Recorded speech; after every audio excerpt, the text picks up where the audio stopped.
auxiliary verb plus এই auxiliary কি হবে অবজেক্ট কে সাবজেক্ট তারপর কি হবে অবজেক্ট কে সাবজেক্ট তারপর কি হবে মূল হবে 3 ভার্ব 3 প্লাস প্রিপোজিশন বা যে কোনো বাই প্লাস সাবজেক্ট কি কি করব সাবজেক্ট কে অবজেক্ট হবে না यस सर ইন্টারগ্রেমে যদি অক্সিলারি ভার্ব সামনে থাকে তাহলে পরিবর্তনটা আগে করব উদাহরণ দেখলে বিষয়টা ক্লিয়ার হবে যদি বলি আর ইউ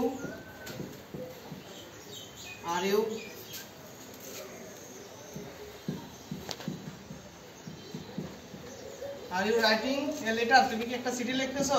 প্রশ্ন করো না ঠিক আছে তো তাহলে এখানে দেখো এটা ইন্টারোগেটিভ সেন্টেন্স না यस सर তাহলে আমরা কি করব আগে টেন্স এর অক্সিলারি আমি যার থেকে কি হয় am being is being are being তাহলে আমরা প্রথমে দেব এই লেটারের সাথে কি হবে is being অবজেক্টকে সাবজেক্ট করব যে তাহলে দেব is a letter being টা পরে দিলে ভালো শোনা যায় অথবা is being সামনে দিতে পারো is a letter being written মূল ভাবে 3 কি written right to written very good written by yeah your object you বুঝো নাই প্রশ্নবোধক চিহ্ন দিতেই হবে কিন্তু question mark is a letter being written by you বুঝো নাই একই রকম খালি জাস্ট এখানে টেন্সের অক্সিলারি ভার্বটা মাঝখানে করেছিলাম এটাতে টেন্সের অক্সিলারি ভার্বটা সামনে তারপর অবজেক্টকে সাবজেক্ট মূলভাবে 3 বাকি সব ঠিক থাকবে বুঝছো আশা করি এই যে ভয়েসের চারটি গঠন দিলাম এই চারটি থেকে তোমরা পরীক্ষা কম পাবা অনেক গঠন আছে কিন্তু সবগুলো পরীক্ষা কি আসে না যেগুলো ইম্পর্টেন্ট এগুলো আমরা